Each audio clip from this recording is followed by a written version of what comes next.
Shalom, selamat pagi buat anak-anak teacher.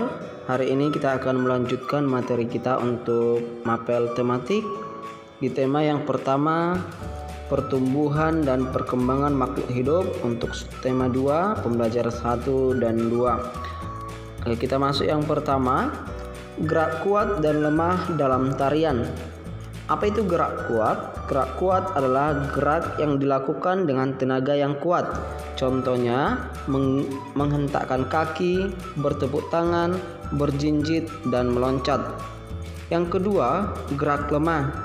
Artinya, gerak yang dibawakan dengan pelan dan lemah lembut. Contohnya, mengangkat dan menurunkan tangan, menolehkan kepala, melambaikan dan merentangkan tangan. Anggota tubuh yang dapat kita gerakkan yaitu kepala, tangan, dan kaki. Lanjut, contoh gerak kepala yaitu menoleh, boleh dilihat di gambarnya, mengangguk, menggeleng, dan mendongak. Ya, di sana gambarnya ada gambar gerakan menoleh, gerakan mengangguk, dan gerakan menggeleng. Contoh gerak tangan yaitu melambai, merentang, mengangkat tangan, dan melenggang. Ya, oke, di sana juga ada contohnya 3. Untuk gerak tangan, gerakan melambai, gerakan merentang, dan gerak mengangkat. Lanjut, contoh gerak kaki yaitu berjalan, berjinjit, jalan di tempat, dan meloncat. Ini ada gambar mengangkat kaki, ada gerakan meloncat, dan satu lagi gerakan melangkah. Berikutnya, perhatikan gerakan dalam gambar. Ya, kita perhatikan gambarnya, praktikkan gerakan tersebut bersama-sama ya. Sebenarnya ini bisa kita praktikkan ketika misalnya tatap muka nanti. Ini adalah suasana di mana siswa-siswi membersihkan ruangan kelas ya. Ada yang menyapu, ada yang mengumpulkan sampah, ada yang mengangkat kursi, dan ada yang mengepel ya. Itu adalah gerakan-gerakan yang boleh kita lakukan dengan tangan dan dengan kaki ya. Oke, berikutnya, memperagakan gerak kuat dan lemah dalam bentuk tarian.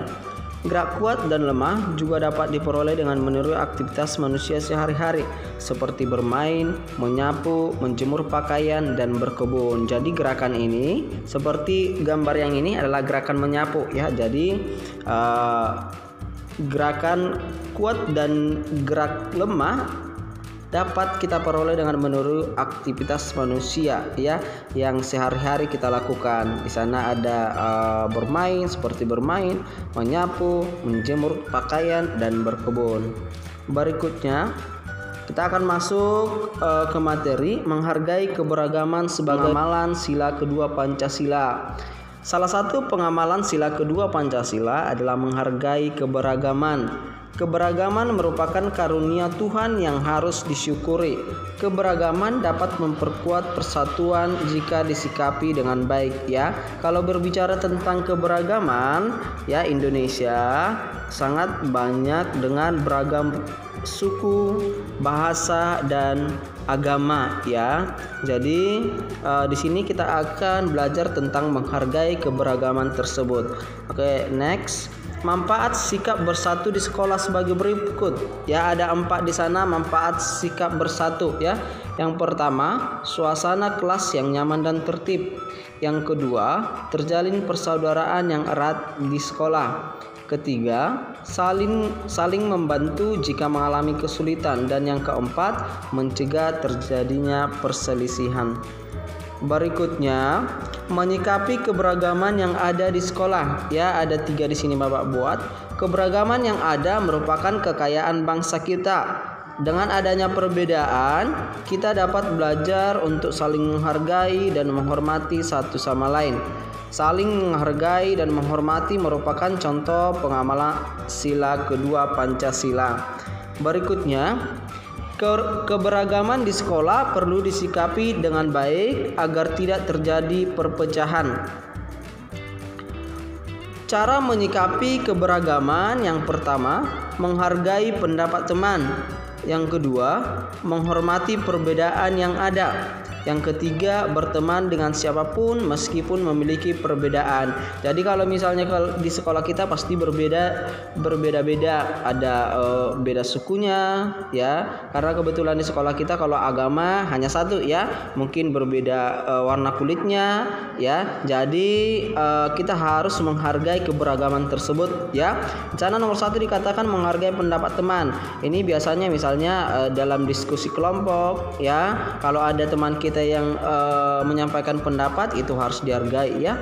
Jadi kalau misalnya dalam diskusi itu ada waktunya kita berbicara dan ada waktunya mendengarkan ya. Jadi ketika teman kita lagi menyampaikan pendapat, kita harus dengarkan dan kita hargai ya. Jadi nomor 2, nomor 3 juga seperti itu ya. Kalau misalnya ada perbedaan dari segi manapun kita harus menghargai. Berikutnya, menghargai perbedaan dengan hidup rukun dan kerjasama. Hidup rukun dan kerjasama dapat kita terapkan dalam kehidupan sehari-hari, misalnya di sekolah ya. Berikutnya, manfaat hidup rukun di sekolah. Yang pertama, memiliki banyak teman. Jadi kalau kita misalnya menghargai keberagaman tadi, pasti akan terjalin hidup rukun ya. Yang pertama ya, manfaatnya itu memiliki banyak teman. Yang kedua adalah mempererat persahabatan dengan teman-teman. Yang ketiga, tercipta suasana yang nyaman dan tertib ya. Berikutnya, manfaat kerjasama di sekolah. Yang pertama, pekerjaan menjadi cepat selesai ya, artinya sesuatu pekerjaan yang dilakukan bersama-sama akan lebih cepat selesai ya, akan lebih ringan. Yang kedua, di sana dikatakan pekerjaan terasa lebih ringan seperti nomor 1 tadi. Yang ketiga, memperkuat persatuan dan kesatuan. Berikutnya, saling menghargai keberagaman di sekolah. Sikap saling menghargai sesuai dengan sila kedua Pancasila. Ingat ya, kalau misalnya dalam Pancasila ada 5 sila ya. Di sini kita berbicara tentang sila kedua Pancasila ya. Kalau bunyi dari sila kedua Pancasila mungkin anak teacher sudah tahu ya, yaitu kemanusiaan yang adil dan beradab ya. Oke, yang kedua, jika kita saling menghargai perbedaan, kita akan memiliki banyak teman dan tetangga. Sikap saling menghargai akan menciptakan rasa aman dan damai di lingkungan sekitar. Oke, berikutnya kita akan belajar tentang pertumbuhan dan perkembangan manusia ya. Dalam hal ini kita akan belajar tentang wawancara ya. Wawancara menggunakan kata-kata yang tepat ya. Oke, ada 2 hal yang harus dilakukan sebelum melakukan wawancara ya. Yang pertama, sebelum melakukan wawancara, buatlah daftar pertanyaan dahulu ya. Jadi ketika kita mau menyampaikan ataupun membuat sebuah wawancara, kita harus membuat daftar pertanyaannya dahulu ya, supaya kita tahu nanti urutan pertanyaan-pertanyaan yang akan kita tanyakan ya kepada narasumber. Narasumber itu adalah orang yang memberikan informasi ya. Oke, yang kedua adalah daftar pertanyaan dapat digunakan sebagai panduan saat melakukan wawancara ya. Jadi pertanyaan-pertanyaan tadi yang sudah ditulis ataupun yang sudah dibuat itu menjadi panduan pada saat bertanya kepada narasumber ya. Supaya apa? Supaya informasi yang didapatkan sesuai dengan yang diharapkan. Oke, berikutnya, menulis cerita berdasarkan hasil wawancara dengan kosakata yang tepat. Ya, hasil wawancara dapat ditulis dalam bentuk cerita.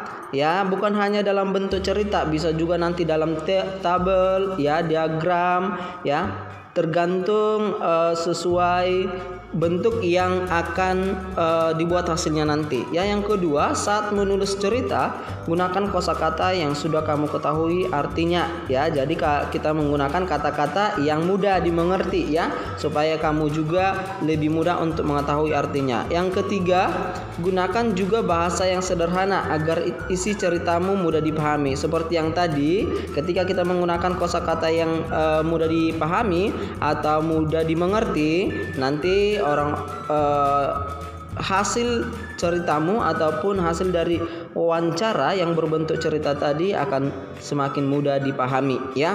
Oke, nanti untuk tugasnya di rumah ya, Tugasnya di rumah nanti boleh dibuka bukunya halaman 16 ya.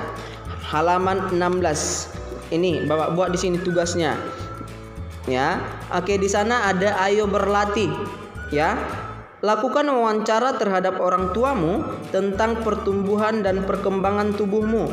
Tuliskan hasil wawancaramu pada kolom berikut ya. Di sana ada tabel ya, tabel kolom pertama masa pertumbuhan, berat badan, tinggi badan ya. Jadi ini nanti yang akan kamu tanyakan kepada orang tuamu. Jadi kamu yang akan bertanya, orang tua yang nanti yang akan menjadi narasumber ataupun yang akan memberikan informasi tadi ya.